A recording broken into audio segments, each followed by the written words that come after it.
박진우는 텅 빈 식당의 홀을 가로질러 창가 테이블을 닦고 있었다. 낡은 걸레가 유리를 스치는 소리만이 나른한 오후의 정적을 채웠다. 20년째 그의 세상은 이 작은 국밥집 안에서 멈춰 있었다. 매일 같은 시간에 일어나 육수를 끓이고 정해진 동선에 따라 움직이는 삶. 그것은 스스로에게 내린 형벌이자 유일한 안식처였다. 그 순간이었다. 무심코 창밖을 내다보던 그의 손이 허공에서 굳었다. 길 건너편. 익숙하면서도 낯선 인형이 서 있었다. 세월의 흔적이 내려앉은 얼굴이었지만 진우는 한눈에 알아볼 수 있었다. 아내였던 여자. 김서연이었다. 그녀의 시선 또한 이쪽을 향해 있었다. 흐릿한 유리창을 사이에 두고 두 사람의 눈이 마주쳤다. 심장이 쿵 하고 바닥으로 떨어지는 것 같았다. 멈춰 있던 그의 세상에 누군가 거대한 돌을 던진 듯 시간의 흐름이 요동치기 시작했다. 서연의 얼굴에는 20해의 세월이 고스란히 담겨 있었다. 고왔던 눈가에는 잔주름이 자리 잡았고 한때 굳건했던 어깨는 조금은 약해진 듯 보였다. 하지만 그 특유의 단아한 분위기는 여전했다. 진우의 머릿속으로 20년 전 그날의 풍경이 필름처럼 스쳐 지나갔다. 차갑고 건조한 공기로 가득했던 조정, 법원의 복도, 그는 군에서 막 돌아온 전투복 차림이었고 서연은 단정한 투피스를 입고 있었다. 두 사람 사이에는 아무런 대화도 오가지 않았다. 그저 무거운 침묵이 그들의 마지막을 증명하고 있을 뿐이었다. 판사의 무미건조한 목소리가 귓가에 울리는 듯했다. 두 사람은 원고와 피고의 이혼 청구를 받아들여 오늘부로 법적인 부부 관계가 해소되었음을 선언합니다. 그 말이 떨어지는 순간 서연은 말없이 고개를 숙였다. 진우는 그저 주먹을 꽉 쥔 채 아무 말도 할 수 없었다. 변명할 수도 붙잡을 수도 없었다. 그의 삶은 국가에 저당 잡힌 삶이었다. 어둠 속에서 국가의 적들과 싸우는 비밀 요원. 가족에게조차 자신의 진짜 인물을 말할 수 없었다. 잦은 외박, 설명할 수 없는 상처, 항상 무언가에 쫓기는 듯한 불안감. 그것이 서연이 견뎌야 했던 결혼 생활의 전부였다. 그녀는 더 이상 버틸 수 없다고 했다. 법정을 나서는 서연의 뒷모습을 그는 차마 붙잡지 못했다. 그녀가 선택한 평범한 삶을 지켜주는 것. 그것이 자신이 그녀에게 해줄 수 있는 마지막 사랑이라고 믿었다. 그렇게 그녀를 떠나보낸 후 그는 군의 모든 것을 바쳤다. 은퇴 후에는 모든 과거를 묻어버리고 이곳 변두리에 작은 국밥집을 열었다. 다시 현재로 돌아왔다. 서연은 여전히 그 자리에 서 있었다. 그녀의 옆에는 작은 꽃집이 보였다. 아, 저 가게를 하는구나. 진우는 생각했다. 꽃을 좋아했던 그녀다운 선택이었다. 잠시 그녀의 얼굴에 희미한 미소가 떠오르는가 싶더니 이내 굳어지며 불안한 기색이 스쳤다. 진우의 시선이 자연스럽게 서연의 주변으로 향했다. 그녀의 가게 앞에서 서성이는 몇몇 남자들이 눈에 들어왔다. 딱 봐도 평범한 손님은 아니었다. 값비싼 옷을 걸쳤지만 몸에 맞지 않는 듯 어색했고 말투와 행동은 거칠었다. 그들은 서연에게 무언가를 계속 강요하는 듯 보였다. 진우의 온몸의 감각이 곤두섰다. 수십 년간 전장을 누비며 단련된 본능이었다. 저들은 단순한 불량배가 아니었다. 먹잇감을 노리는 하이에나의 눈빛을 하고 있었다. 그들의 시선은 서연의 가게가 아닌 가게가 위치한 건물 전체를 훑고 있었다. 진우는 직감했다. 이것은 단순한 괴롭힘이 아니라는 것을. 서연은 고개를 저으며 필사적으로 무언가를 설명하고 있었지만 남자들은 비웃음으로 답할 뿐이었다. 그중 우두머리로 보이는 자가 한 걸음 다가서자 서연은 저도 모르게 뒷걸음질 쳤다. 그 모습에 진우의 눈빛이 차갑게 가라앉았다. 주방 한쪽 벽에 걸린 달력 속 오늘이라는 날짜가 유독 선명하게 보였다. 20년 동안 멈춰 있던 그의 시간이 바로 오늘 다시 움직이기 시작했음을 알리는 신호탄 같았다. 남자들은 큰 소리로 무언가 위협적인 말을 내뱉고는 차를 타고 사라졌다. 그들이 떠나자 서연은 그 자리에 주저앉을 듯 휘청거렸다. 그녀는 애써 눈물을 참으며 흐트러진 가게 앞을 정리하기 시작했다. 그 작은 등을 바라보는 진우의 마음은 복잡한 감정으로 들끓었다. 그는 카운터 뒤에 놓인 낡은 나무 상자를 열었다. 상자 안에는 훈장 몇 개와 빛바랜 사진 한 장, 그리고 낡은 군번줄이 전부였다.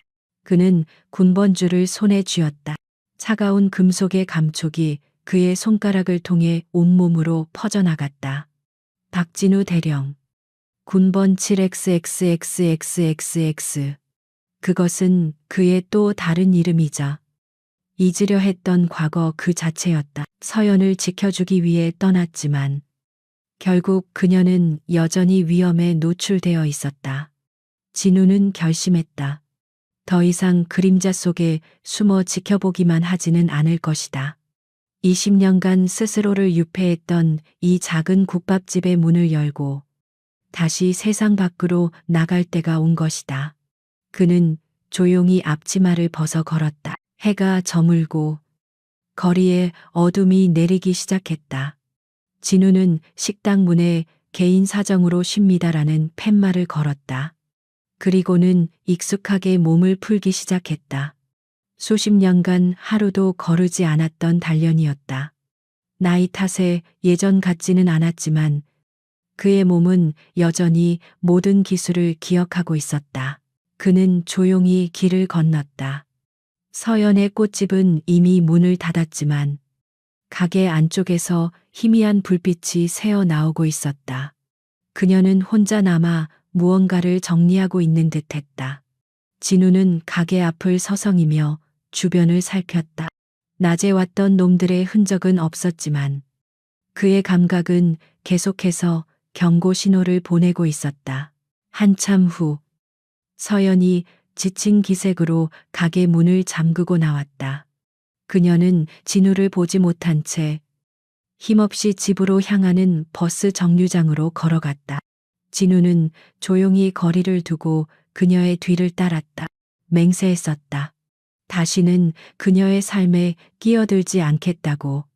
하지만 그 맹세는 그녀가 안전할 때의 이야기였다. 버스가 도착하고 서연이 차에 오르는 것을 확인한 후에야 진우는 발걸음을 돌렸다. 그의 식당으로 돌아오는 길. 그의 머릿속은 수많은 생각으로 가득 찼다. 내일 그는 서연을 찾아가야 할까? 아니면 조용히 그놈들을 처리해야 할까? 어떤 선택이든. 그의 평온했던 일상은 오늘로써 끝이 났다. 식당에 돌아온 그는 늦은 저녁으로 자신을 위한 국밥 한 그릇을 말았다. 뜨거운 국물이 속을 채웠지만 마음의 허기는 가시지 않았다.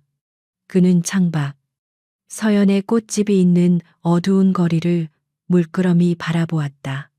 이혼한 아내를 다시 만난 순간 멈춰 있던 그의 인생이 다시 움직이기 시작했다. 그러나 그 움직임이 향하는 곳이 행복일지 아니면 또 다른 비극일지는 아무도 알 수 없었다. 다음 날 아침 박진우는 평소보다 이른 시간에 가게 문을 열었다. 밤새 한숨도 자지 못했다. 어둠 속에서 수없이 많은 생각들이 그의 머릿속을 헤집어 놓았다. 서연의 지친 얼굴, 그녀의 가게 앞에서 서성이던 불량배들의 거만한 모습이 번갈아 떠올랐다. 그는 끓어오르는 분노와 20년간 지켜온 침묵 사이에서 갈등해야 했다. 육수를 끓이고 가게를 정리하는 그의 손놀림은 기계처럼 정확했지만 그의 모든 신경은 길 건너편의 작은 꽃집에 쏠려 있었다. 아침 햇살이 가게의 하얀 간판을 비추었고 이내 서연이 나타나 가게 문을 열었다. 그녀는 어젯밤의 소란이 아무 일도 아니었다는 듯 묵묵히 가게 앞을 쓸고 화분에 물을 주기 시작했다. 그 강인한 모습에 진우는 가슴 한쪽이 아려왔다. 오전 시간은 평화롭게 흘러갔다. 몇몇 손님들이 진우의 가게를 찾아와 국밥을 먹고 나갔다. 진우는 손님을 응대하면서도 시선은 창밖을 떠나지 않았다. 점심시간이 조금 지났을 무렵 어제의 그 검은색 세단이 다시 나타났다.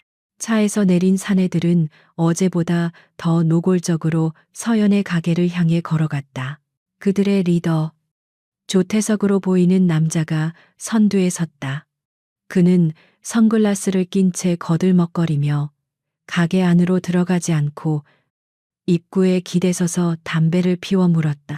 그의 부하들은 가게 앞 인도에 의자를 가져다 놓고 앉아 지나가는 사람들을 위협적으로 쳐다보며 소란을 피웠다. 명백한 영업 방해였다. 서연이 가게 안에서 나왔다. 그녀는 두려움을 애써 감춘 채 침착한 목소리로 그들에게 영업에 방해가 되니 자리를 비켜달라고 요구했다. 조태석은 선글라스를 살짝 내리며 서연을 위아래로 훑어보았다. 그의 입가에는 경멸적인 미소가 걸려 있었다.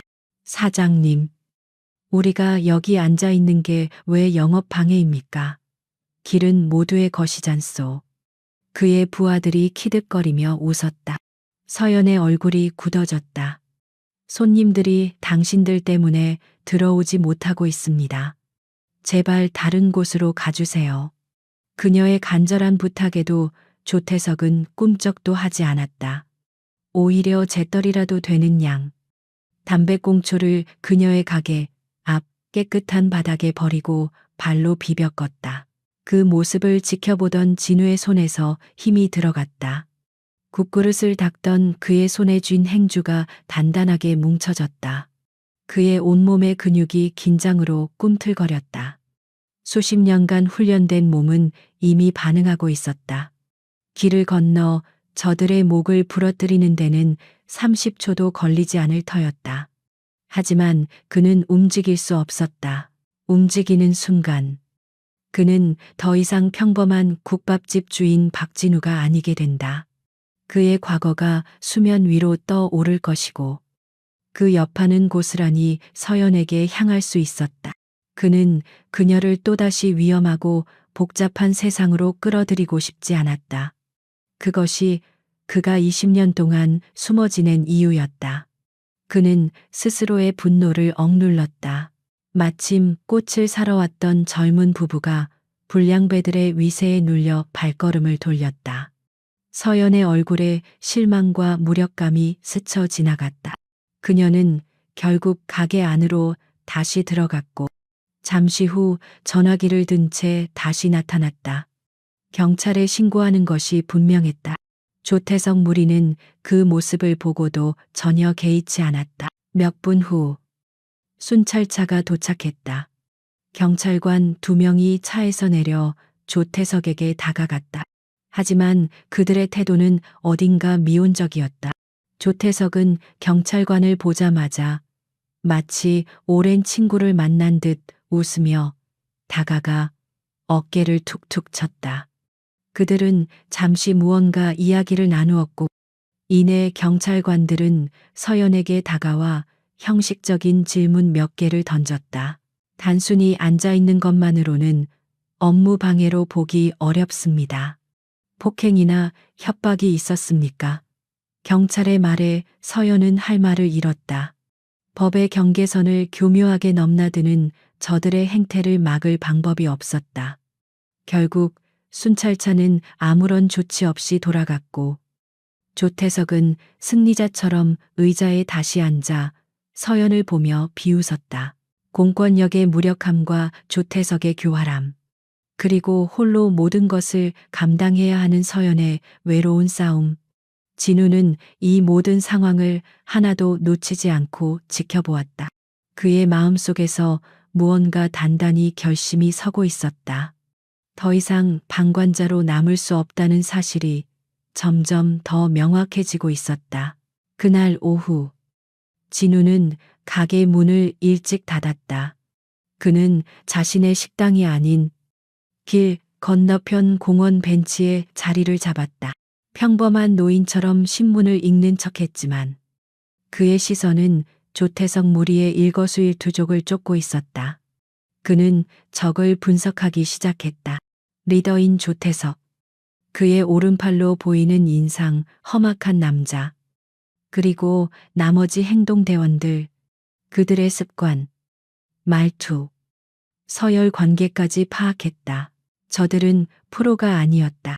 그저 힘없는 사람들을 상대로 완력과 협박을 일삼는 동네 양아치 수준이었다. 하지만 그렇기에 더 예측 불가능하고 위험할 수 있었다.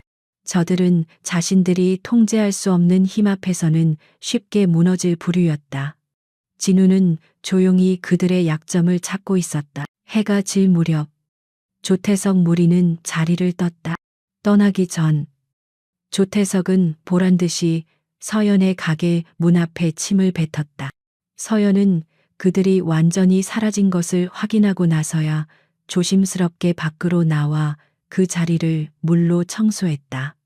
그 모습을 보는 진우의 가슴은 미어지는 듯했다. 다음 날 그들은 더 대담해졌다. 이번에는 아예 가게 안으로 들어왔다. 꽃을 사는 척하며 화분을 일부러 떨어뜨리고 진열된 상품들을 흐트러뜨렸다.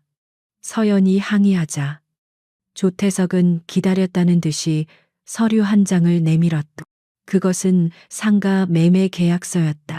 시세의 반도 안 되는 터무니없는 가격이 적혀 있었다. 사장님, 좋게 말할 때 이 가격에 파시죠. 이 동네 곧 우리가 싹 다 밀고 큰 빌딩 올릴 거거든. 버텨봐야 사장님만 힘들어져. 조태석의 목소리는 부드러웠지만 그 안에는 서늘한 협박이 담겨 있었다. 서연은 계약서를 밀쳐내며 단호하게 거절했다. 여긴 내 전부입니다.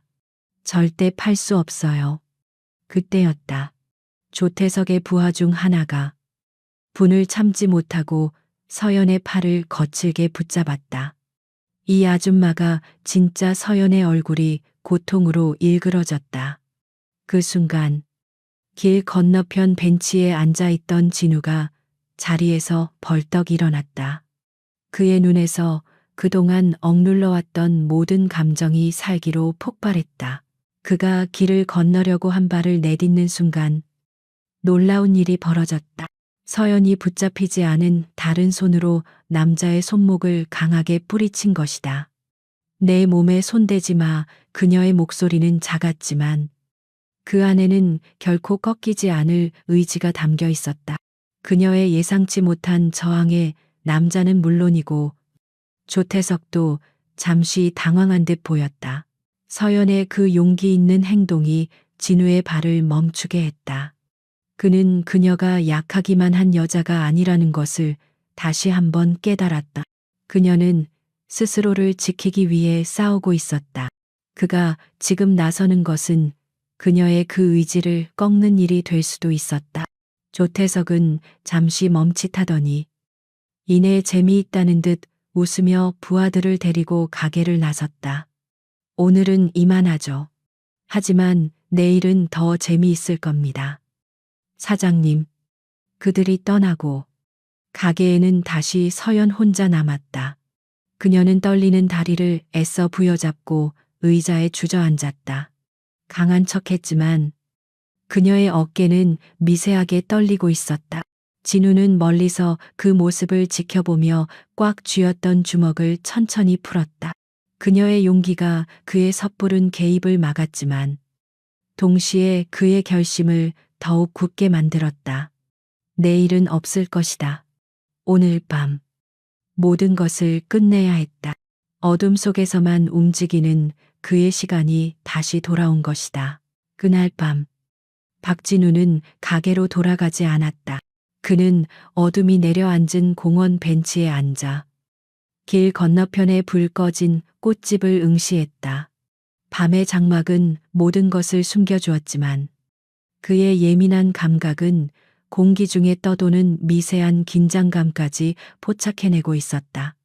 예상대로였다. 자정이 가까워질 무렵 낮에 그 검은 세단이 소리 없이 골목 어귀에 멈춰섰다. 차에서 내린 것은 조태석을 포함한 3명의 사내였다. 그들은 낮보다 훨씬 편안하고 흐트러진 차림이었다. 술 냄새가 바람을 타고 여기까지 풍겨오는 듯했다.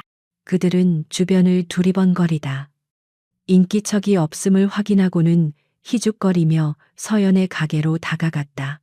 그들의 손에는 쓰레기가 가득 담긴 검은 비닐봉지가 들려 있었다. 그들은 가게의 셔터 문 앞에 보란듯이 쓰레기 봉지를 터뜨렸다. 역한 냄새와 함께 온갖 오물이 바닥에 쏟아졌다. 그것으로도 분이 풀리지 않는지 그들은 발로 셔터 문을 걷어차기 시작했다. 쾅쾅 고요한 밤거리에 쇠소리가 날카롭게 울려 퍼졌다. 가게 안에서 늦게까지 일을 정리하고 있을 서연을 향한 명백한 협박이었다. 벤치에서 지켜보던 진우가 조용히 몸을 일으켰다. 그는 서두르지 않았다. 소리 없이 그림자처럼 움직여 길을 건넜다. 그의 발걸음에는 어떠한 감정의 동요도 실려 있지 않았다. 그는 마치 정해진 임무를 수행하는 기계처럼 소란의 근원지를 향해 정확하게 다가갔다. 학생들. 조용하지만 무게감 있는 목소리가 그들의 등 뒤에서 울렸다. 술에 취해 소란을 피우던 사내들이 움찔하며 뒤를 돌아보았다. 거기에는 평범하다 못해 초라해 보이기까지 하는 한 노인이 서 있었다. 낮에 그들을 막아섰던 국밥집 주인이었다. 이 늦은 시간에 무슨 소란인가? 진우의 목소리는 지극히 평온했다. 조태석은 잠시 놀란 듯했으나 이내 경멸적인 웃음을 터뜨렸다. 아, 할아버지, 아직 안 주무셨어요. 요즘 노인들은 잠도 없나 봐. 그의 말에 부하들도 따라 웃기 시작했다. 그들의 눈에는 진우가 그저 귀찮고 우스운 존재일 뿐이었다. 한낮의 이성적인 판단력은 알코올에 씻겨 내려간 지 오래였다. 진우는 그들의 조롱에 전혀 반응하지 않았다. 그는 셔터 앞에 널브러진 쓰레기를 한번 쳐다보고는 다시 그들을 응시했다. 치우고 가게. 그의 말은 명령이라기보다는 사실을 전달하는 것에 가까웠다. 젊은 사람들이 밤늦게 할 일이 그렇게 없나. 어서 어지른 것 치우고 집으로 돌아가게. 조태석의 부하 중 가장 덩치가 큰 남자가 앞으로 나섰다. 이 영감탱이가 진짜 보자 하니까. 우리가 누군 줄 알고 이래라 저래라야. 그는 위협적으로 진우에게 다가가 멱살이라도 잡을 듯 손을 뻗었다. 하지만 진우는 그저 그를 바라볼 뿐 미동도 하지 않았다. 그 고요함이 오히려 상대를 주춤하게 만들었다. 조태석이 부하를 말리며 나섰다. 그는 진우의 어깨를 친근한 척 툭툭 치며 말했다. 할아버지, 좋게 말할 때 빠지세요. 이건 할아버지가 신경 쓸 일이 아니라고. 괜히 끼어들었다가 다치시면 자식들 보기 부끄럽지 않겠어요. 그의 말은 걱정하는 척했지만 내용은 명백한 협박이었다. 나이를 약점 삼아 모욕하고 있었다. 뼈도 잘 안 붙을 나이에 왜 사서 고생을 하시려고. 냄새나는 국밥이나 파는 주제에 어디서 정의의 사도 행세야.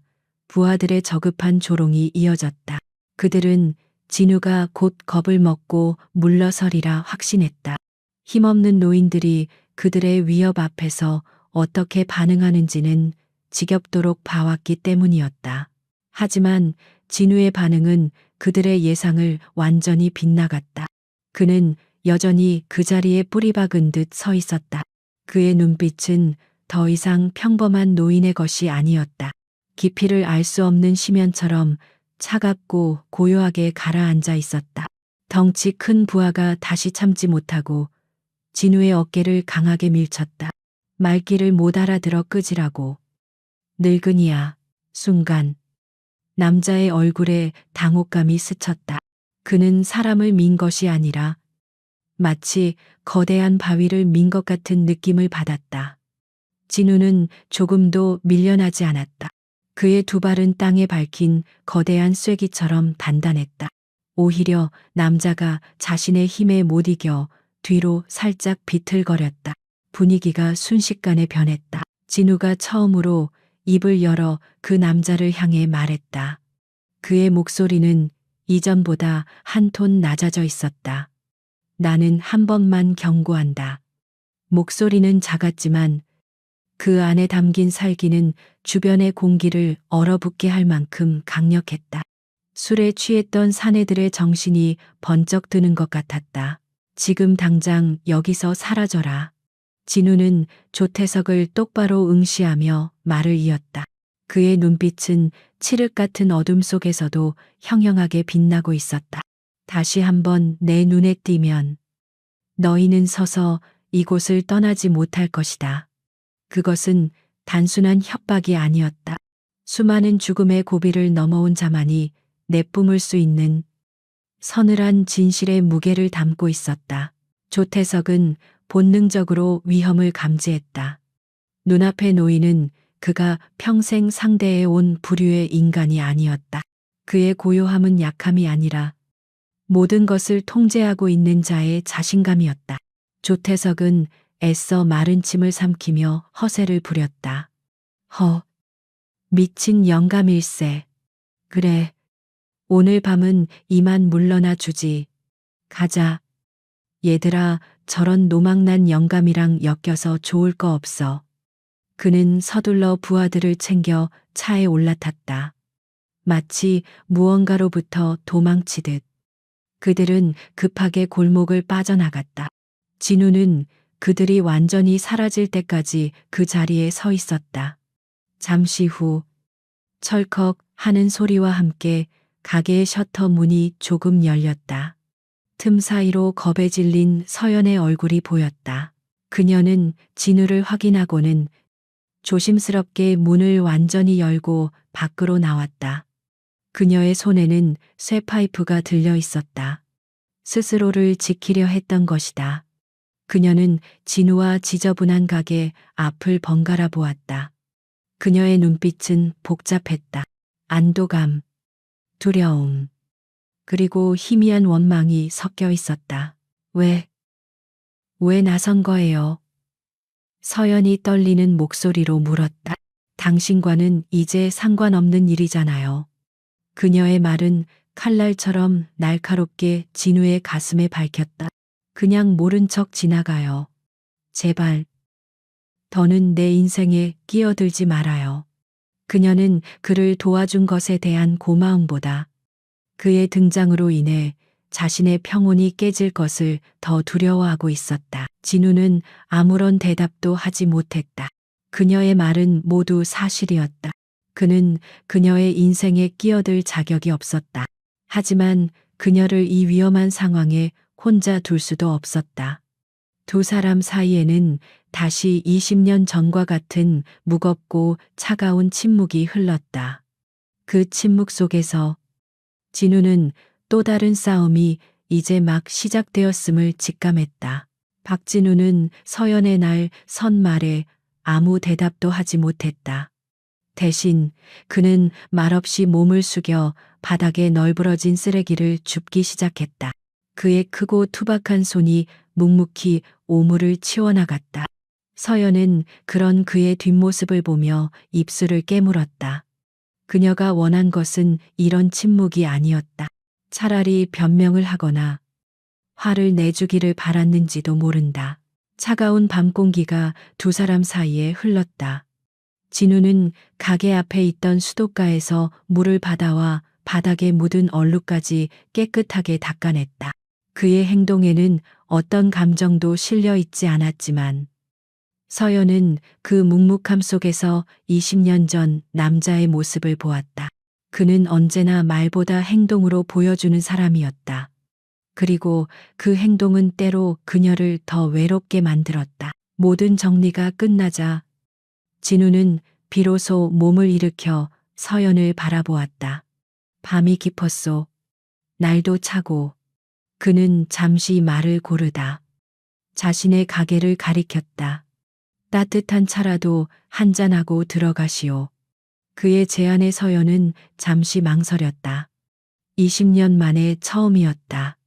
그가 운영하는 공간에 초대받은 것은 거절하려던 그녀의 입에서 다른 말이 나왔다.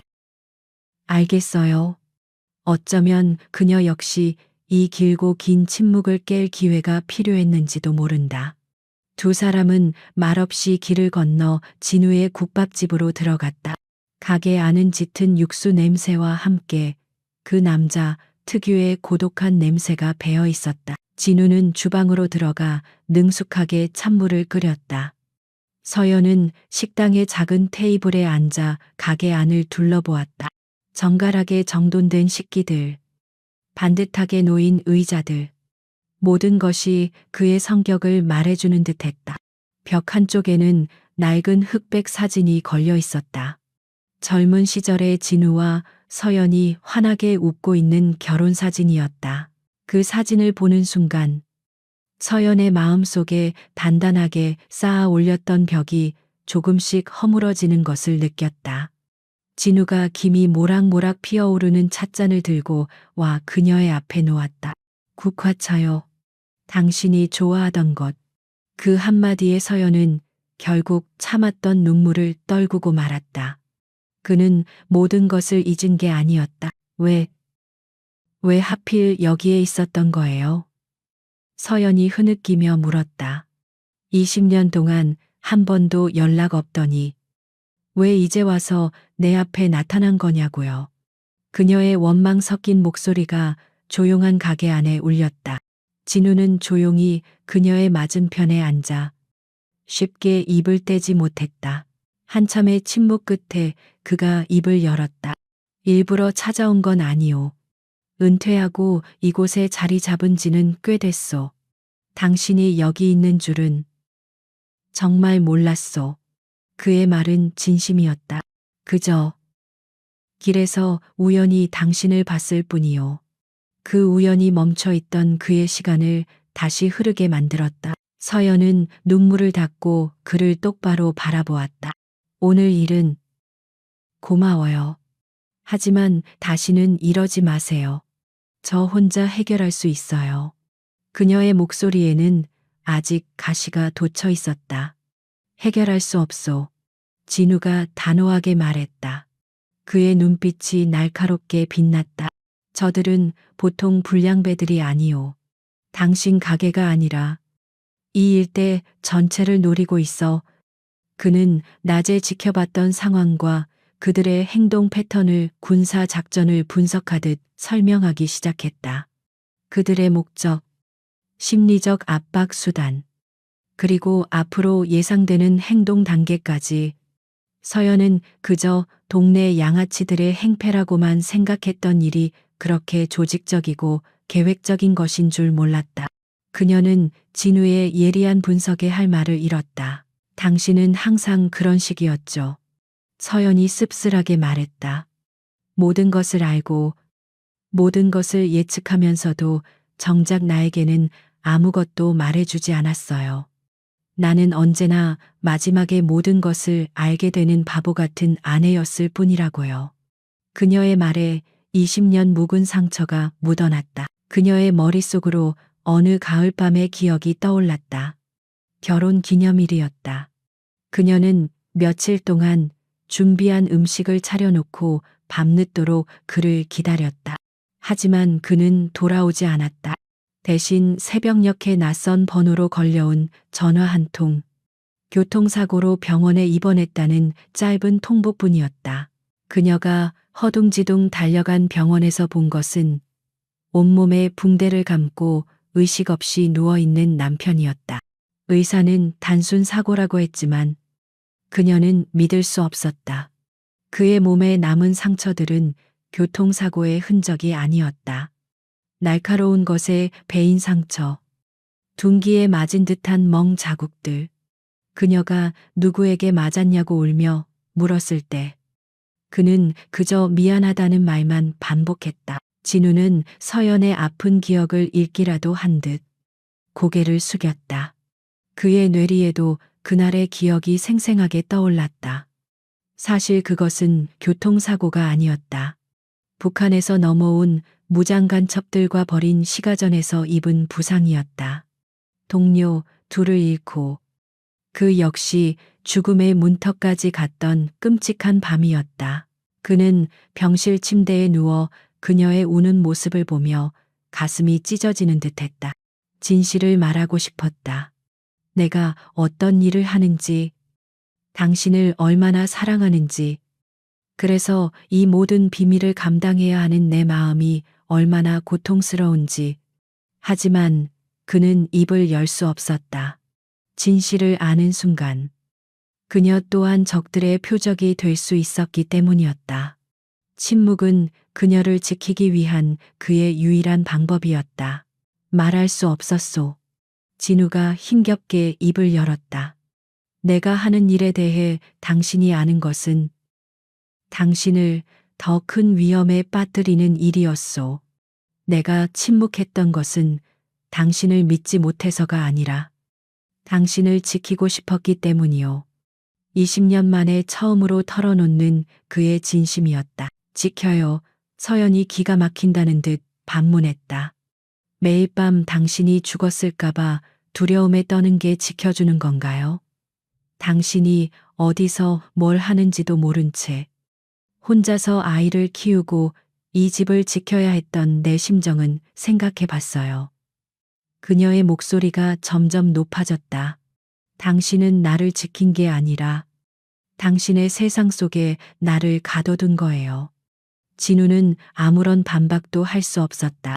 그녀의 말은 모두 옳았다. 그는 국가를 지킨다는 명분 아래 가장 소중한 자신의 가정을 지키지 못했다. 그의 애국심은 결국 아내에게 깊은 상처만을 남겼다. 미안하오. 정말 미안하오. 그는 그 말밖에 할 수 없었다. 달고 다른 그 사과가 20년의 세월을 되돌릴 수는 없었다. 창밖으로 동이 트기 시작했다. 길고 긴 밤이 끝나가고 있었다. 두 사람은 한참 동안 말이 없었다.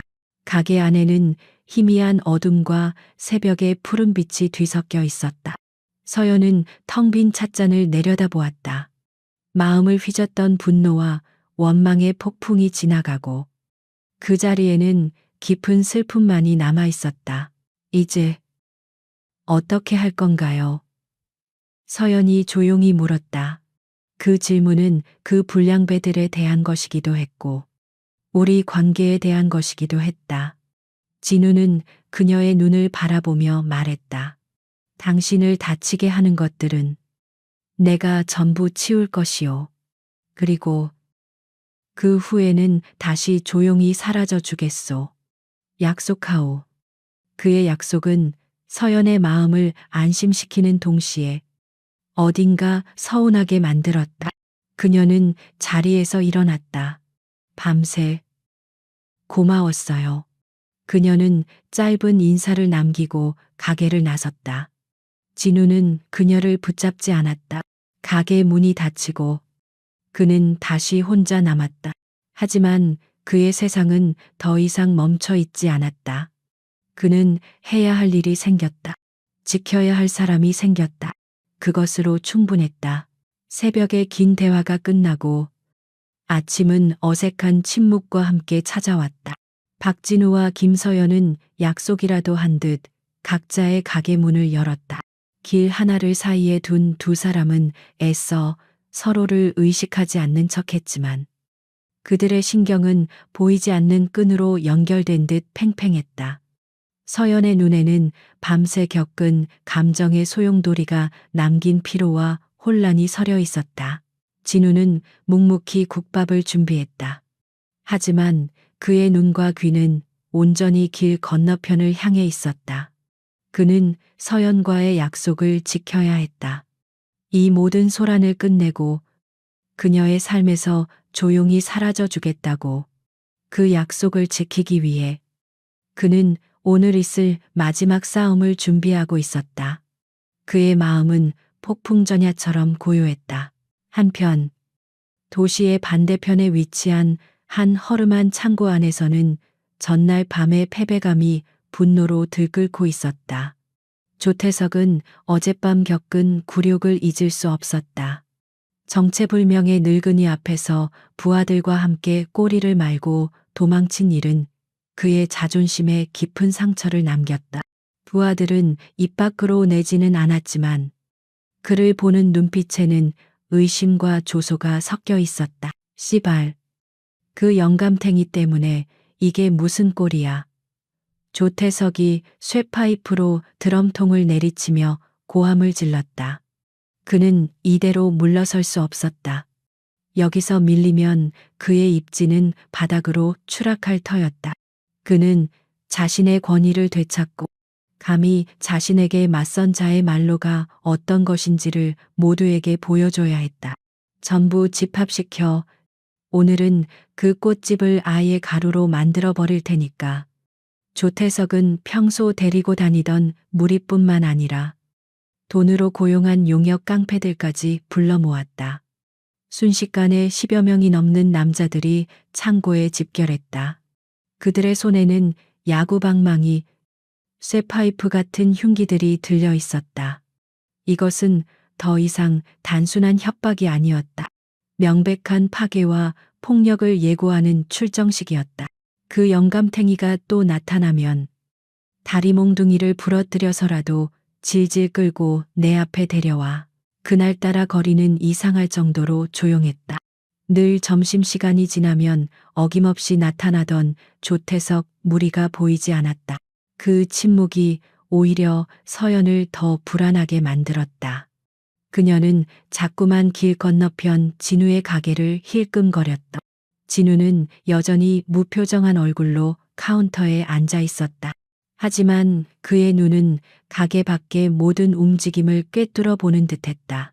진우는 주방으로 들어가 가장 크고 날이 잘 선 식칼을 꺼내 들었다. 그는 숫돌에 물을 붓고 규칙적인 소리를 내며 칼을 갈기 시작했다. 서걱, 서걱. 금속이 갈리는 소리가 그의 결심처럼 단단하고 차갑게 울렸다. 그는 싸움을 준비하는 것이 아니었다. 그는 전쟁을 끝내기 위한 준비를 하고 있었다. 오후 4시가 넘었을 때 마침내 폭풍이 몰아쳤다.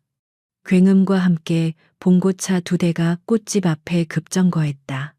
차 문이 열리고 10여 명의 사내들이 흉기를 든 채 쏟아져 나왔다. 그들의 선두에는 복수심에 불타는 조태석이 서 있었다. 거리를 지나던 사람들은 비명을 지르며 흩어졌다. 순식간에 가게 앞은 무법천지가 되었다. 전부 부서 조태석의 명령이 떨어지기 무섭게 깡패들은 가게 밖에 진열된 화분들을 닥치는 대로 부수기 시작했다. 와장창 흙과 깨진 화분 조각, 아름다운 꽃잎들이 비명처럼 허공에 흩어졌다. 그들은 가게의 유리창을 향해 쇠파이프를 휘둘렀고 평화롭던 가게는 순식간에 폐허로 변해갔다. 서연은 가게 안쪽에서 그 모습을 망연자실하게 바라보고 있었다. 도망쳐야 한다는 생각조차 들지 않았다. 저것은 단순한 가게가 아니었다. 20년 동안 그녀의 삶을 지탱해준 모든 것이었다. 그녀는 떨리는 몸을 이끌고 가게 중앙에 섰다. 그녀의 눈에는 두려움과 함께 결연한 의지가 타오르고 있었다. 이 가게와 함께 끝을 맞이할지언정 스스로 무너지지는 않으리라. 가게 문이 거칠게 열리고 조태석과 그의 부하들이 안으로 들이닥쳤다. 아줌마, 내가 어제 좋게 말했지. 버티면 당신만 힘들어진다고. 조태석이 비열하게 웃으며 서연에게 다가왔다. 그는 가게 중앙에 있는 서연이 가장 아끼는 난초들이 진열된 유리 선반을 가리켰다. 이게 제일 비싼 건가? 아깝네. 조태석은 옆에 있던 부하의 야구 방망이를 빼앗아 들었다. 그는 방망이를 어깨에 걸치고 서연을 조롱하듯 바라보았다. 내 마지막 제안이야. 지금 당장 계약서에 도장 찍으면 이건 살려줄게. 서연은 대답 대신 그를 노려보았다. 그녀의 침묵은 그 어떤 말보다 더 큰 거절의 의미를 담고 있었다. 좋아. 후회하지 마. 조태석의 얼굴에서 미소가 사라졌다. 그는 야구 방망이를 머리 위로 번쩍 들어 올렸다. 서연은 눈을 감지 않았다. 자신의 모든 것이 부서지는 순간을 똑똑히 지켜볼 생각이었다. 방망이가 유리 선반을 향해 무서운 속도로 날아들었다. 모든 것이 끝이라고 생각한 바로 그 순간 거기까지 얼음장처럼 차가운 목소리가 가게 입구에서 울려 퍼졌다. 소란 속에서는 들리지 않을 만큼 작은 목소리였지만 그 안의 서늘한 기운은 가게 안의 모든 소음을 집어삼켰다. 조태석의 방망이가 허공에서 멈칫했다. 모든 사람의 시선이 가게 입구로 향했다. 그곳에는 박진우가 서 있었다. 그는 국밥집에서 입던 앞치마를 그대로 두른 채였다. 그의 손에는 아무것도 들려있지 않았다. 하지만 그의 모습은 세상 그 어떤 무기보다 더 위협적이었다. 그는 더 이상 초라한 국밥집 노인이 아니었다. 모든 것을 끝내기 위해 전장에 선 지휘관의 모습이었다. 그는 조용히 가게 안으로 한 걸음 들어서며 조태석을 향해 나지막이 말했다. 선을 넘었군. 박진우의 등장은 가게 안의 모든 움직임을 정지시켰다. 그의 목소리는 낮고 조용했지만 그 안에 담긴 냉기는 10여 명의 깡패들이 내뿜는 살기보다 더 압도적이었다.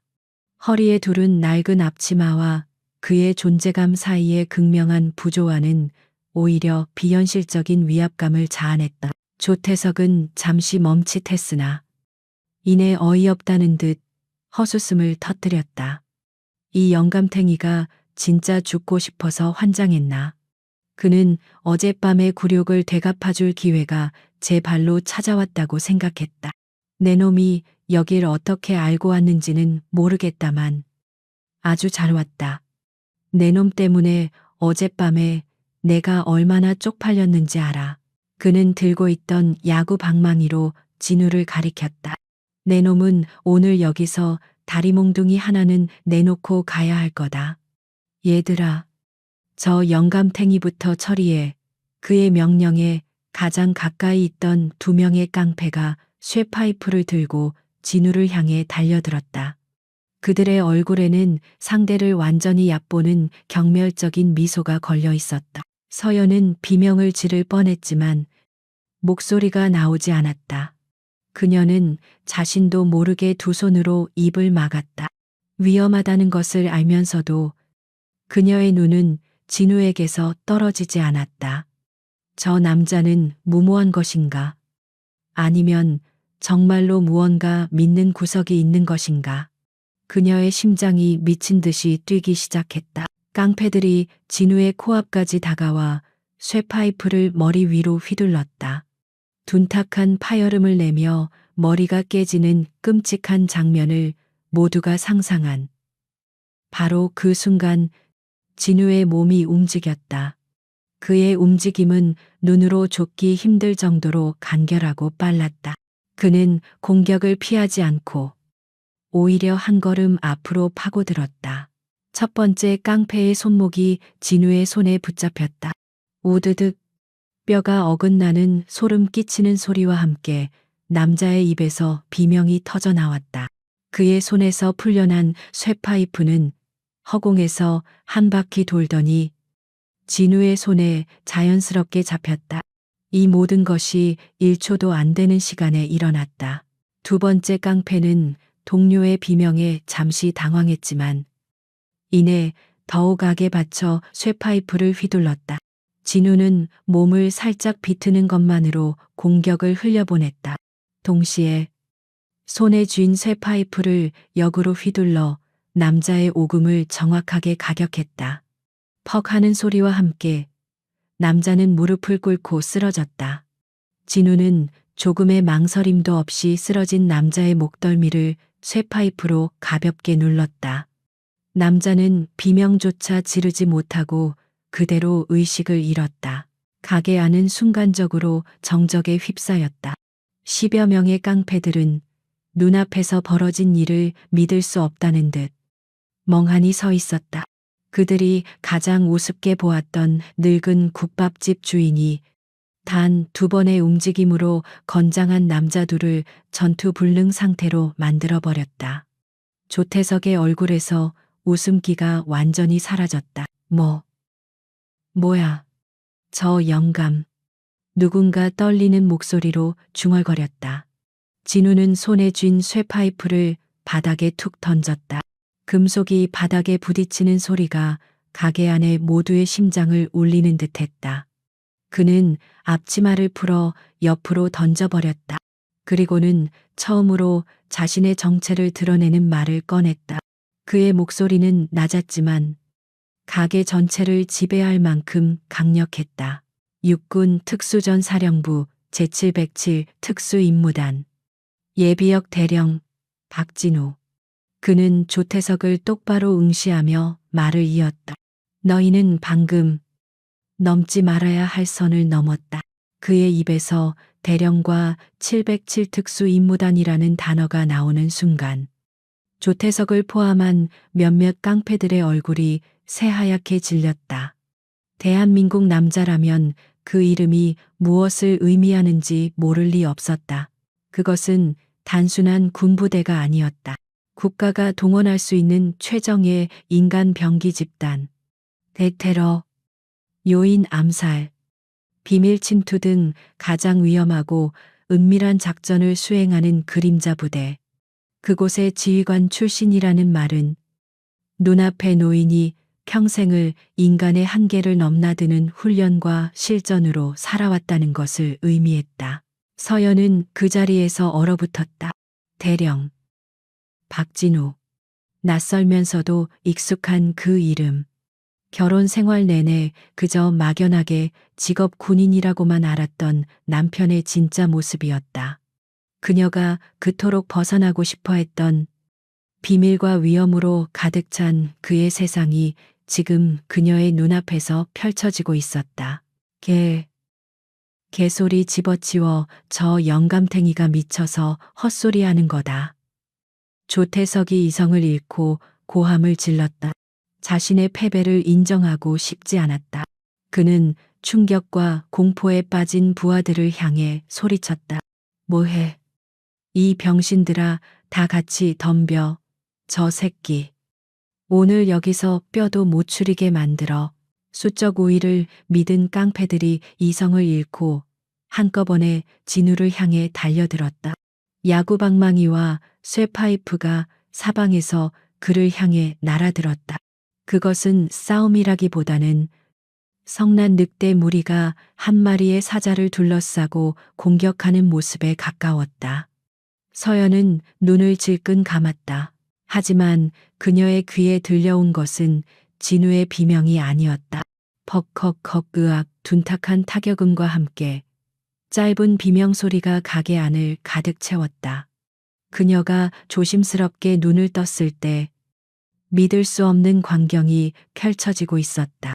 진우는 그 아수라장의 중심에서 마치 춤을 추듯 움직이고 있었다. 그의 움직임에는 불필요한 동작이 하나도 없었다.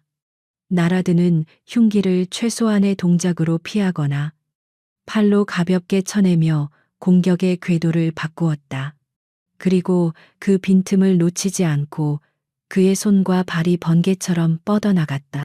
그의 공격은 화려하지 않았지만 지독할 정도로 효율적이었다. 한 깡패가 휘두른 야구방망이를 피하며 그의 팔꿈치 안쪽 관절을 손날로 가격했다.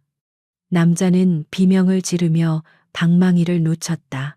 진우는 몸을 회전시키며 다른 깡패의 복부를 팔꿈치로 찍었다. 남자는 숨이 막힌 듯 컥 소리를 내며 쓰러졌다. 그는 멈추지 않고 등 뒤에서 다가오던 깡패의 다리를 걸어 넘어뜨린 후 그의 목 경동맥을 손가락으로 가볍게 눌렀다. 그의 모든 공격은 급소를 향했다. 관절, 인대, 신경이 밀집된 곳. 상대방에게 치명적인 부상을 입히지 않으면서도 순식간에 전투 능력을 빼앗고 극심한 고통을 안겨주는 기술들이었다. 1분도 채 되지 않아 10명이 넘는 깡패들이 가게 바닥에 쓰러져 신음하고 있었다. 서 있는 사람은 오직 박진우와 공포에 질려 뒷걸음질치는 조태석뿐이었다. 가게 안은 마치 폭풍이 휩쓸고 지나간 듯했다. 깨진 유리 조각과 부서진 가구들, 그리고 고통스럽게 신음하는 남자들. 그 지옥 같은 풍경의 중심에 진우는 숨 한 번 거칠어지지 않은 채 고요히 서 있었다. 그의 눈빛은 처음과 같이 차갑게 조태석을 향해 있었다. 조태석은 이제야 깨달았다. 자신이 건드린 것은 평범한 노인이 아니라 잠들어 있던 괴물이었다는 것을. 가게 안의 공기는 쇳가루와 피, 그리고 흙먼지 냄새로 가득했다. 박진우는 쓰러져 신음하는 자들을 한번 둘러본 후 시선을 다시 조태석에게 고정했다. 그의 눈빛에는 분노나 희열 같은 감정은 없었다. 그저 임무를 완수한 후의 고요함, 혹은 어질러진 것을 정리해야 하는 귀찮음 같은 것만이 담겨 있을 뿐이었다. 조태석은 공포로 온몸이 마비된 듯 그 자리에 못 박혀 있었다. 그의 머릿속은 하얗게 비어 있었다. 눈앞의 현실을 도저히 받아들일 수 없었다. 10여 명의 건장한 남자들이, 그것도 흉기를 든 채로, 맨손의 늙은이 하나에게 이렇게 처참하게 무너졌다는 사실을 그의 머릿속에서 707 특수임무단 대령이라는 단어가 공포의 주문처럼 계속 맴돌았다. 그는 뒷걸음질 치기 시작했다. 한 걸음, 두 걸음, 가게 문턱에 발이 걸려 비틀거리자 그는 거의 정신을 잃을 뻔했다. 오지마. 이 괴물 같은 새끼야. 그의 목소리는 겁에 질린 짐승의 울음소리처럼 가늘게 떨리고 있었다. 그가 평생을 무기로 삼아왔던 폭력과 위협이 진짜 폭력 앞에서 얼마나 하찮고 무력한 것인지를 뼈저리게 깨닫고 있었다. 진우는 그를 쫓지 않았다. 대신 그는 자신의 주머니에서 낡고 오래된 폴더폰 하나를 꺼내 들었다. 액정이 군데군데 깨지고 자판의 숫자는 달아 보이지도 않는 구식 전화기였다. 그는 익숙하게 단축번호 1번을 길게 눌렀다. 신호음은 2번 이상 울리지 않았다. 접니다. 진우가 나지막이 말했다. 수화기 너머에서는 아무런 대답이 없었다. 그저 미세한 기계음만이 들려왔다. 그것은 그들만의 신호였다. 전화를 받은 상대가 그의 목소리를 확인했다는 의미. 암호명 케르베로스. 현 시간부로 현역 복귀를 요청한다. 그의 입에서 나온 말은 서연이 듣기에는 너무나 생소하고 비현실적인 단어들의 조합이었다. 진우는 잠시 말을 끊고 가게 안을 한번 둘러보았다. 상황 종료. 정리 요원 급파 바람. 위치는. 그는 자신의 국밥집 주소를 정확하게 읊었다. 민간인 피해 없음. 부상자 다수. 단. 모두 적대 세력. 의료 지원은 필요 없다. 군 헌병대와 정보사 요원 대동할 것. 이유는 와서 보면 안다. 그는 더 이상 아무 말도 하지 않고 전화를 끊었다. 그 짧은 통화가 무엇을 의미하는지 가게 안에 있는 누구도 이해하지 못했다. 조태석은 진우가 미친 척 연기를 하고 있다고 생각했다. 그는 마지막 남은 허세를 쥐어짜내며 소리쳤다. 미친 영감탱이가 어디다 전화를 하고 지랄이야 너 오늘 나한테 죽었어. 그는 비틀거리며 가게 밖으로 뛰쳐나갔다. 도망가기 위해서가 아니었다. 자신의 차에 숨겨둔 마지막 무기를 가지러 가기 위함이었다. 서연은 망연자실한 채 가게 한구석에 주저앉아 있었다. 그녀의 눈에는 눈물조차 흐르지 않았다. 너무 큰 충격을 받으면 오히려 감각이 마비된다는 것을 처음으로 경험했다. 조금 전까지 자신의 전부였던 공간은 폐허가 되었고 20년간 잊고 지냈던 남자는 괴물 같은 모습으로 나타나 사람들을 쓰러뜨렸다. 그리고는 알 수 없는 암호로 누군가와 통화를 했다.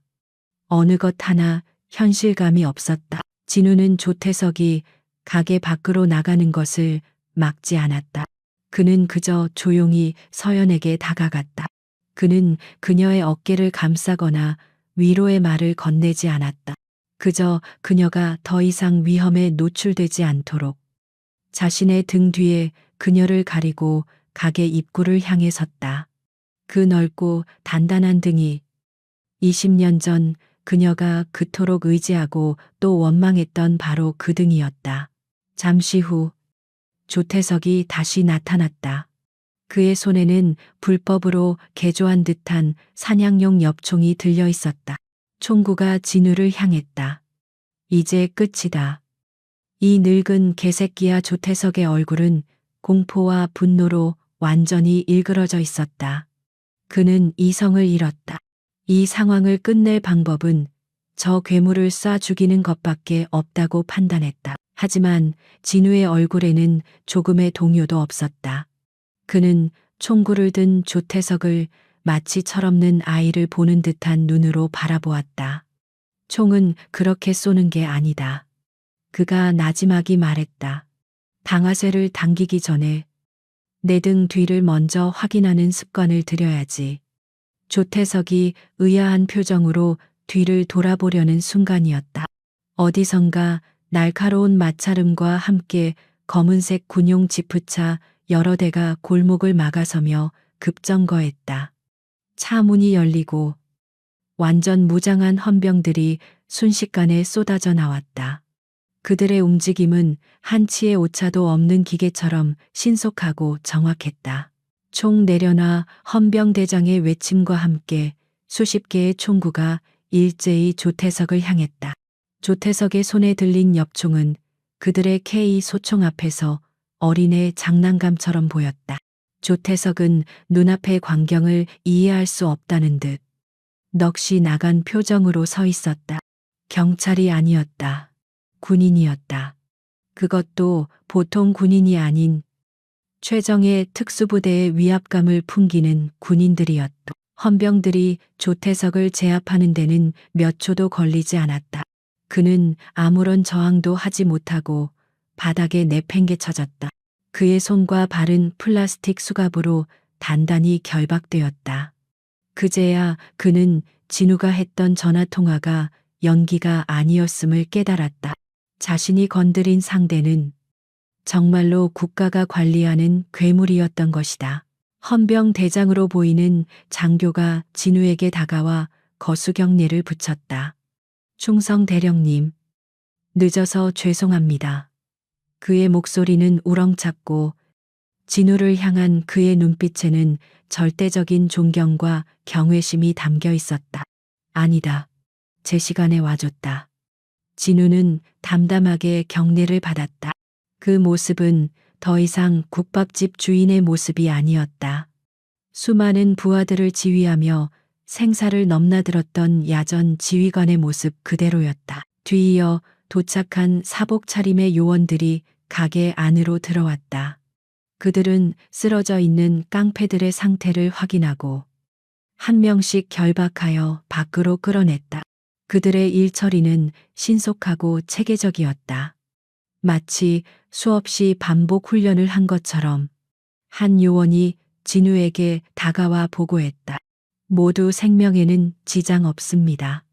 전원 연행하여 배후를 조사하겠습니다. 진우는 고개를 끄덕였다. 조태석이라고 한다. 단순한 깡패가 아닐 거다. 이 일대의 재개발 사업과 관련이 있을 가능성이 높다. 파헤치면 나오는 게 많을 게다. 뿌리까지 뽑아내도록 명심하겠습니다. 요원은 짧게 대답하고는 돌아섰다. 이 모든 과정은 단 10분 만에 끝났다. 아수라장이었던 가게 앞은 언제 그랬냐는 듯이 정리되었다. 범인들은 모두 연행되었고 헌병들은 폴리스 라인을 설치하여 현장을 통제하기 시작했다. 이웃 주민들은 멀리서 두려움과 호기심이 뒤섞인 눈으로 이 비현실적인 광경을 지켜볼 뿐이었다. 조태석은 헌병들에게 끌려가며 마지막으로 진우를 돌아보았다. 그의 눈에는 더 이상 분노나 증오가 없었다. 오직 이해할 수 없는 존재에 대한 원초적인 공포와 자신의 어리석음에 대한 처절한 후회만이 남아 있었다. 그는 자신이 얼마나 거대한 바위 앞에서 계란을 던져댔는지 이제야 깨달은 것이다. 그의 비참한 말로는 이미 정해져 있었다. 소란이 모두 끝나고 폐허가 된 가게 안에는 다시 진우와 서연, 단둘만이 남았다. 헌병대장이 진우에게 다가와 조심스럽게 물었다. 대령님, 사모님은 저희가 안전한 곳으로 모시겠습니다. 진우는 고개를 저었다. 아니다. 여긴 내가 정리하겠다. 자네들은 철수하도록, 그리고 오늘 일은 보안에 각별히 신경 쓰도록 하게. 예, 알겠습니다. 군인들이 모두 철수하고 가게에는 무거운 침묵만이 남았다. 서연은 여전히 그 자리에 주저앉은 채 멍하니 진우를 바라보고 있었다. 그녀의 머릿속은 수만 가지 질문으로 가득 찼다. 저 사람은 누구인가? 내가 사랑했던, 그리고 내가 떠나왔던 저 남자의 진짜 모습은 무엇인가? 지난 20년의 세월이 송두리째 부정당하는 듯한 혼란 속에서 그녀는 아무 말도 할 수 없었다. 군인들이 철수하고 골목은 다시 원래의 정적을 되찾았다. 하지만 그 정적은 이전의 평화로운 침묵과는 달랐다. 폐허가 된 가게, 깨진 유리 조각 위로 쏟아지는 싸늘한 가로등 불빛, 그리고 공기 중에 감도는 화약 냄새 대신 짙게 배어든 핏물의 비릿함. 모든 것이 방금 전의 끔찍한 폭풍을 증언하고 있었다. 박진우와 김서연, 단둘만이 그 폐허의 중심에 서 있었다. 서연은 여전히 바닥에 주저앉은 채였다. 그녀는 천천히 고개를 들어 자신의 앞에 산처럼 서 있는 남자를 바라보았다. 그의 얼굴은 20년간 기억 속에 박제되어 있던 남편의 얼굴이기도 했고, 방금 전 괴물처럼 사람들을 쓰러뜨리던 낯선 군인의 얼굴이기도 했다. 긴 침묵을 먼저 깬 것은 서연이었다. 그녀의 목소리는 물에 젖은 솜처럼 무겁고 힘이 없었다. 누구세요? 그 질문은 그의 이름을 묻는 것이 아니었다. 그녀는 자신이 한평생을 함께했고 또 그만큼의 세월을 그리워하고 원망했던 남자의 본질에 대해 묻고 있었다. 내가 알던 당신이 아니었네요. 진우는 천천히 그녀 앞에 한쪽 무릎을 꿇고 앉았다. 그는 그녀와 눈높이를 맞추었다. 그의 눈에는 더 이상 전장의 살기나 지휘관의 위험은 없었다.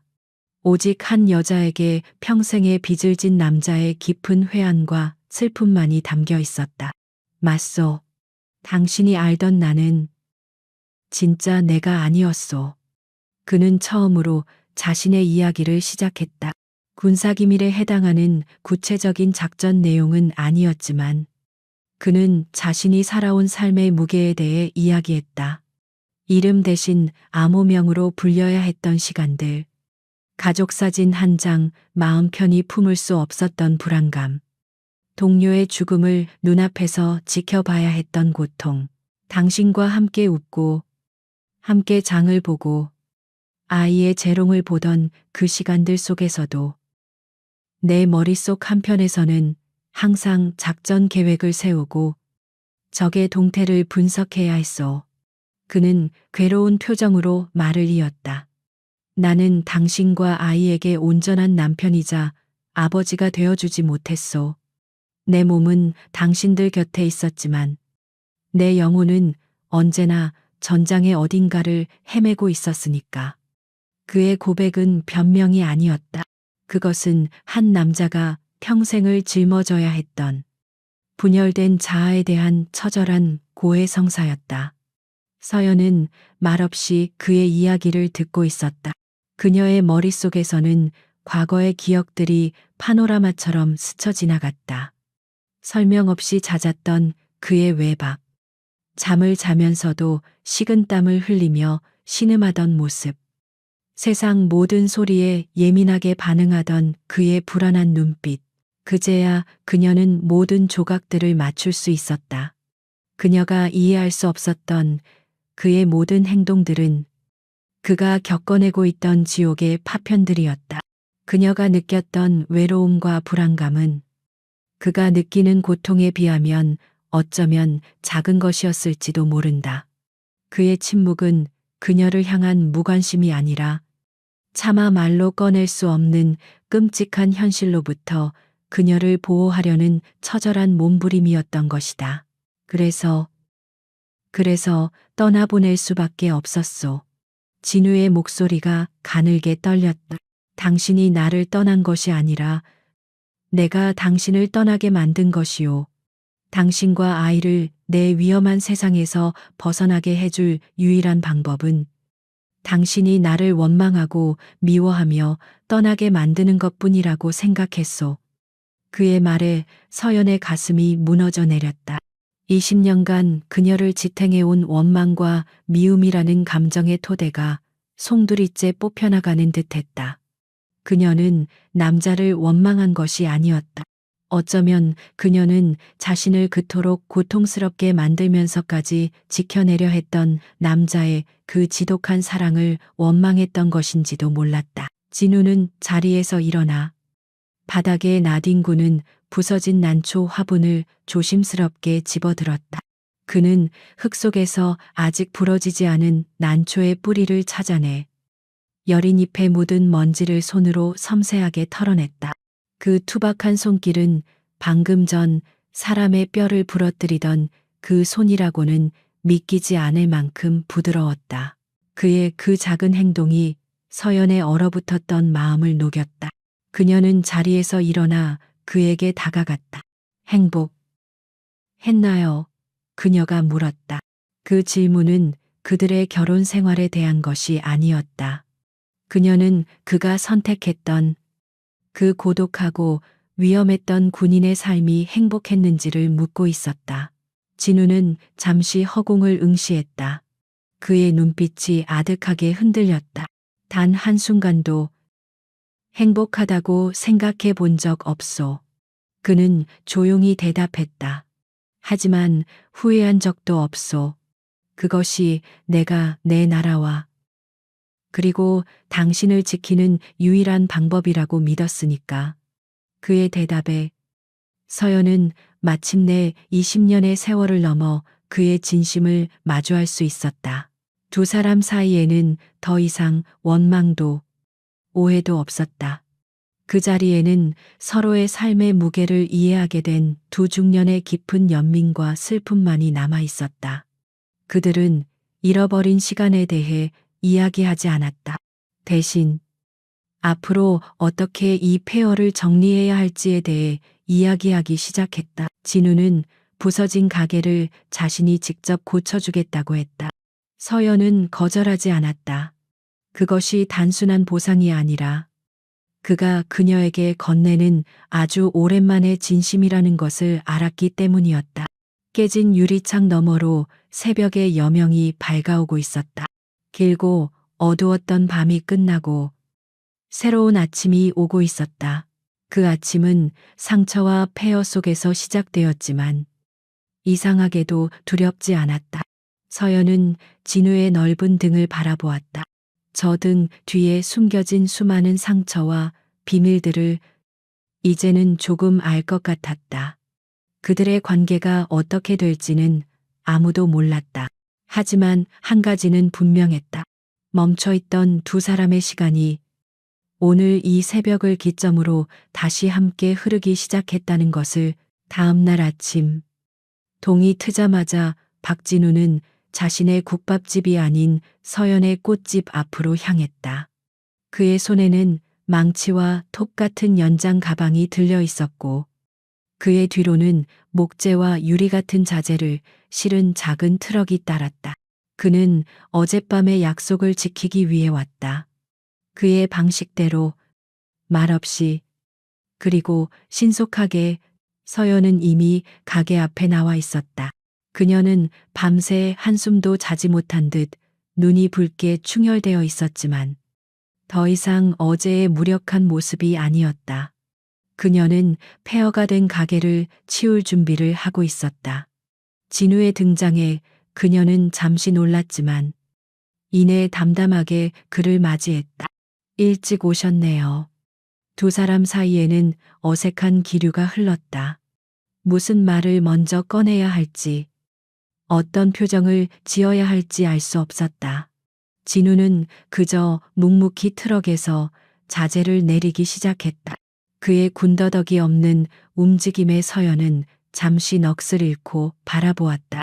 저 남자는 평생을 총과 칼만 잡았을 것 같았는데 목재를 다루는 솜씨가 어지간한 목수보다 능숙해 보였다. 그렇게 말없이 두 사람의 공동 작업이 시작되었다. 진우는 깨진 유리창 틀을 뜯어내고 부서진 선반을 해체하는 등 힘든 일을 도맡아 했다. 서연은 깨진 화분 조각을 쓸어 담고 아직 살릴 수 있는 꽃들을 골라내는 섬세한 작업을 했다. 대화는 없었지만 그들의 움직임은 마치 오랫동안 손발을 맞춰온 사람들처럼 자연스럽게 이어졌다. 그들의 주변으로 이웃 가게 상인들이 하나둘씩 모여들기 시작했다.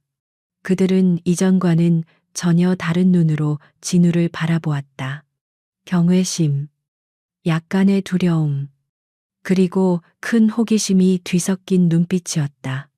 어제 벌어진 일은 하룻밤 사이에 동네 전체에 퍼져 국밥집 아저씨의 전설이라는 제목의 무용담으로 각색되어 있었다.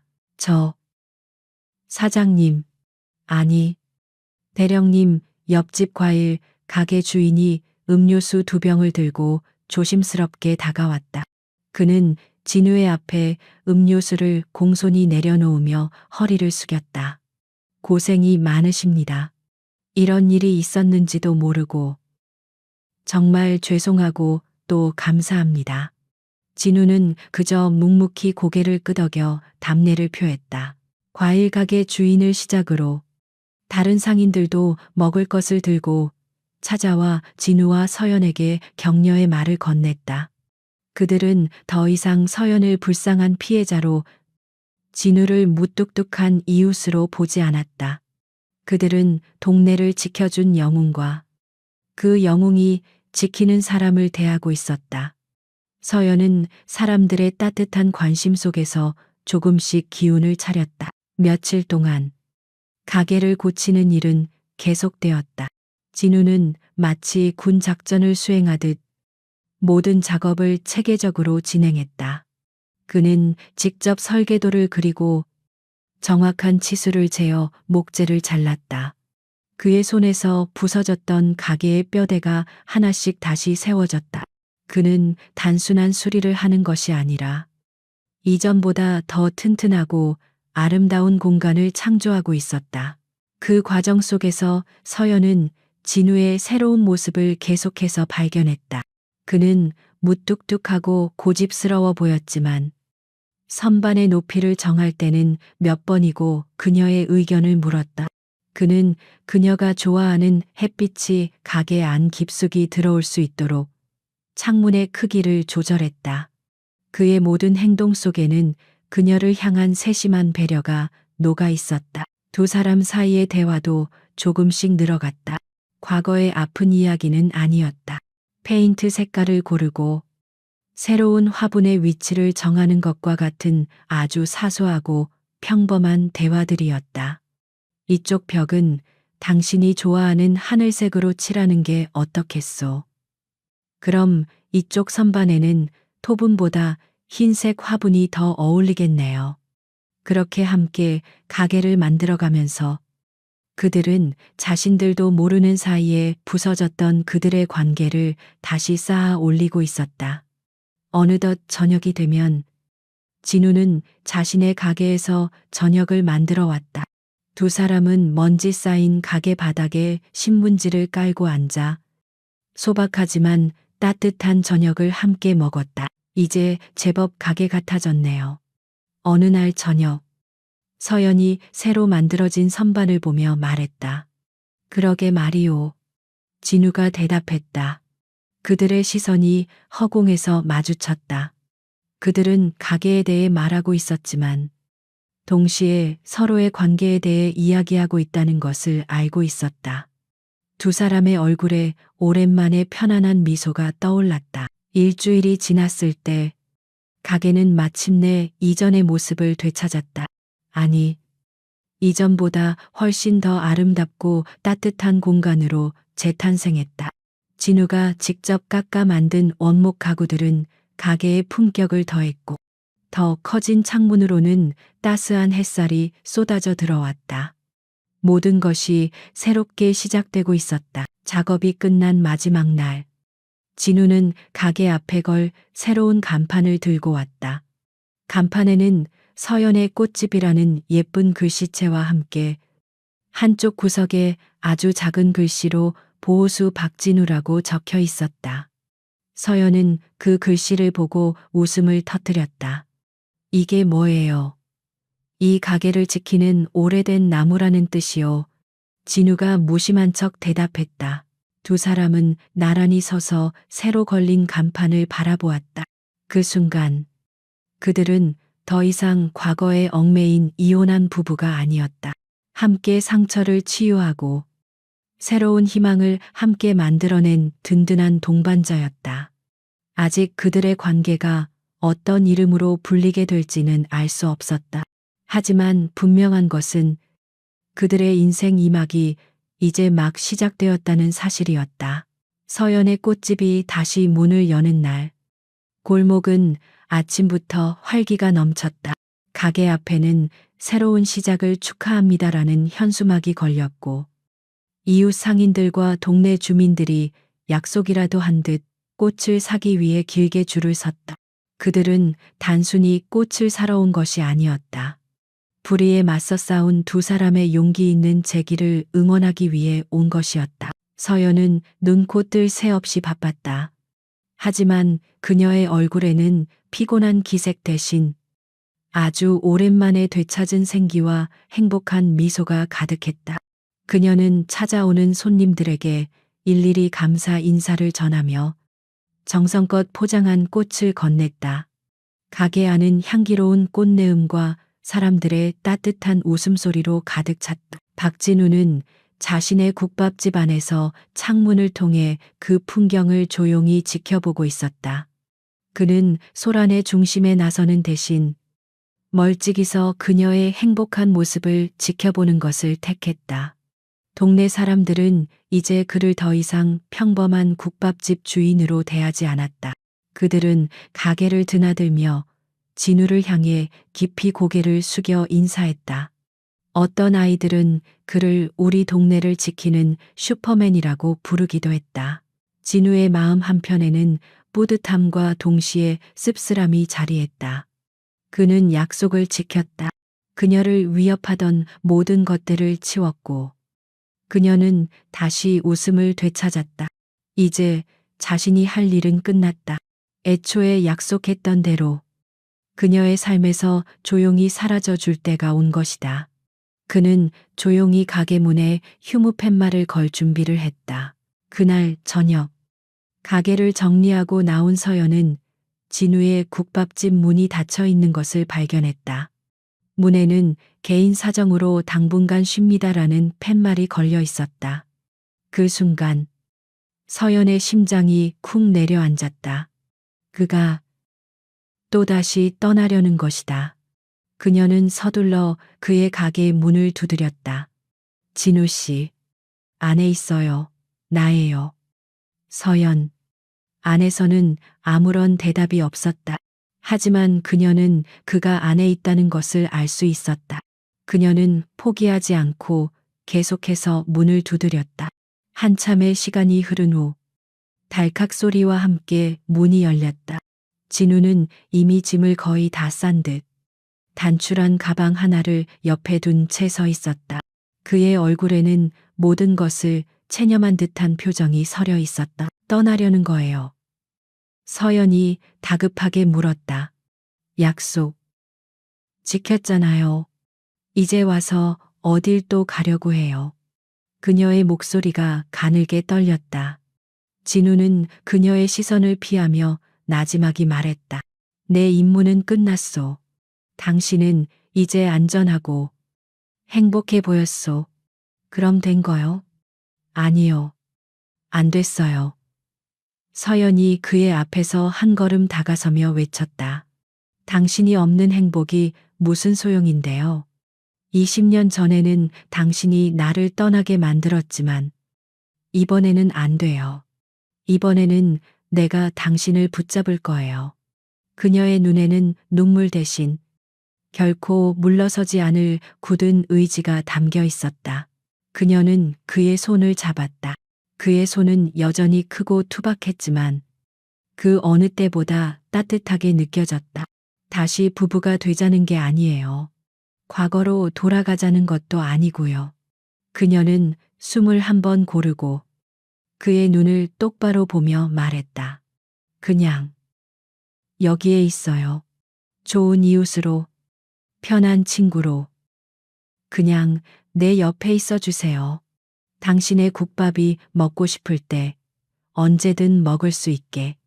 내가 만든 꽃을 당신이 매일 볼 수 있게. 그걸로는 안 될까요? 진우는 아무 말도 하지 못했다. 그는 평생을 명령에 살고 의무를 위해 움직였다. 하지만 지금 그의 앞에서는 한 여자가 아무런 의무도 책임도 강요하지 않은 채 그저 박진우라는 한 사람으로서 곁에 있어 달라고 부탁하고 있었다. 그는 처음으로 자신의 의지로 무언가를 선택해야 하는 기로에 섰다. 그의 시선이 가게 한쪽에 걸린 낡은 결혼 사진에 닿았다. 사진 속의 두 젊은 남녀는 세상을 다 가진 듯 행복하게 웃고 있었다.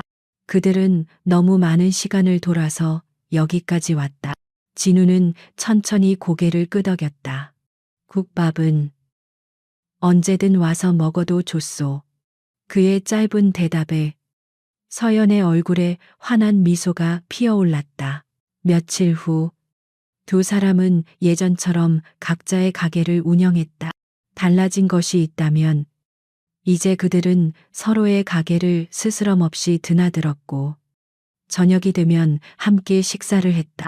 그리고 가끔은 가게 문을 일찍 닫고 동네 공원 벤치에 나란히 앉아 말없이 지나가는 사람들과 차들을 구경하곤 했다.